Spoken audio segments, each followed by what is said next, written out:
Okay, today I'm going to be rebuilding the oil pump. This is a 2007 to 2011 Jeep Wrangler JK with a 3.8 liter motor. It's a known problem. They have low oil pressure sometimes. Most of all these little problems with these trucks and with this engine is lack of maintenance. Or oil leaks that people don't catch in time. They blow the engine, then they blame it on the manufacturer. And the fact of the matter, that's what happened with this truck. Ran low on oil, and of course, a Ferrari runs low on oil. It's going to be crap in 2 minutes, and you're going to blame Ferrari's a junk? No. So point being is, this is how you updated oil pump replacement. It's part of the front cover. This is the time and chain cover. The other side is where the time and chain goes right in here. This mounts to the front of the engine, like that. All right, and they have a kit. I'll put a link in the description if you want to use this brand, Mellings. There was a good brand, K417, and basically what the kit has is you have new pump gears, the plate, screws, the pressure relief valve, spring, front crank seal.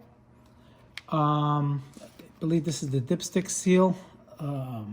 The oil pickup seal, and a plug. It looks like a freeze-out plug because you're going to have to drill it out. All right, and I'm going to show you the first step what to do. Okay, first thing you're going to do is take off the plate. You got these Torx bolts. It's a Torx 27. You have 7. You take them all off. All right, that's going to expose the oil pump gear. You take them out.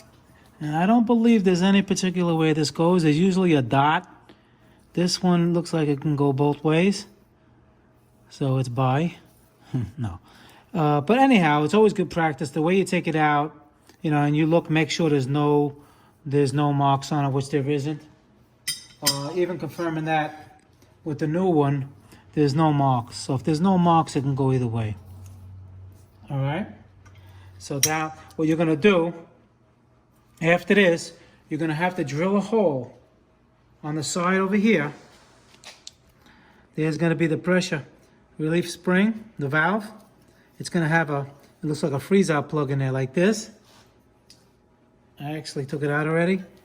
It's like that. What you're going to have to do in there, inside the hole, you're going to have to drill a hole, maybe an 1/8 of an inch hole, just enough to pierce it, like I did over there. Then you're going to need some kind of a slap hammer like this.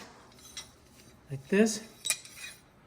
What you're going to do is you're going to screw it in the hole, thread it in a little bit, and then you're going to pop it out and pop it out. That's going to be the hardest part if you don't have this tool. You're going to need some kind of a tool like this, all right, to pop it out.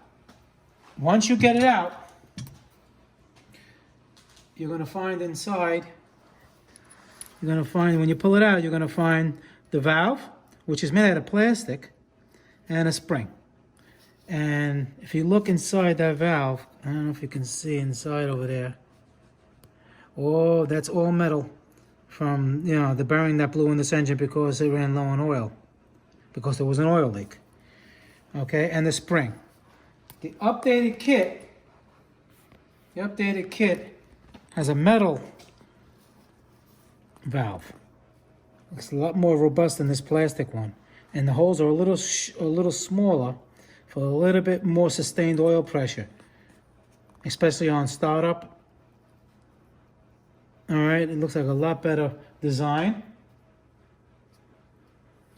and the spring tension is pretty much the same. Okay, so what you're going to do after that, you're going to clean it all up, wash it all up, blow out all the holes where the oil filter screws in here. You blow out all the holes, make sure you got no metal, no dust, no dirt, nothing in there. Once it's all clean, you're just going to basically reverse the procedure. And what you're going to want to do is, let me just show you.